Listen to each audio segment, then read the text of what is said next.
कुछ sir lot of home buyers come up with a very basic question कि वकील साहब पोजीशन का बिल्डर ने कहा था कि 2018 में दे दिया जाएगा, बुकिंग मैंने 2014 में करी थी एंड वकील साहब सम ऑफ द बायर्स से कि 5% मैंने कर दिया है, सम से कि मैंने 95% कर दिया है, लेकिन 2024 आ गए हैं।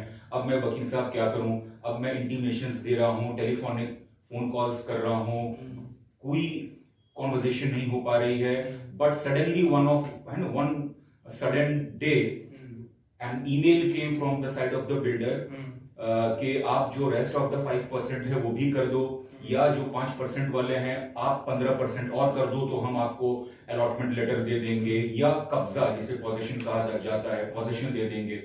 सो आप जरा सा अवेयरनेस फैलाएं वकील साहब कुछ सर। देखो, इसमें सिंपल सी बात ये होती है, सबसे पहले हमें ये देखना चाहिए जी कि जो भी आपने अमाउंट पे किया है, तो जो भी आपने पर्टिकुलर अमाउंट अपने अपार्टमेंट के लिए पे किया है वो हमेशा 10% से ज्यादा होना चाहिए।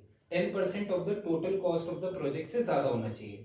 10% मैं इसीलिए बोल रहा हूँ क्योंकि 10% से आप एलिजिबल हो जाते हो। कोई भी अगर आपके ऊपर फॉल्ट आता है या कोई भी दिक्कत परेशानी है तो उसमें आप एलिजिबल हो जाते हो रेरा के अंदर केस फाइल करने के लिए। तो हमेशा जब भी आप कोई पेमेंट करो तो उसको मेक श्योर करो कि आपका 10% से ज्यादा पेमेंट या 10% तो मिनिमम एटलीस्ट हो चुका हो। एटलीस्ट 10% जो यूनिट का जो कॉस्ट है उसका 10%।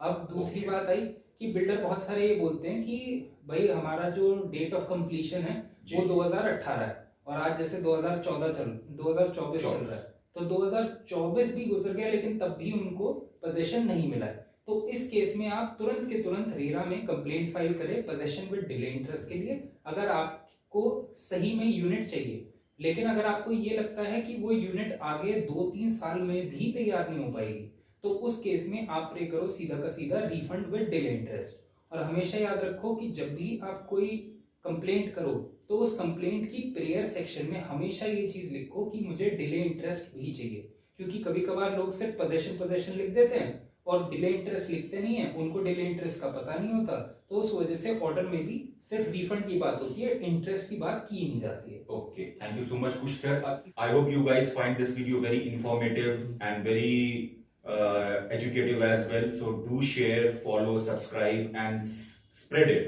in the category of general awareness. Thank you so much. Thank you.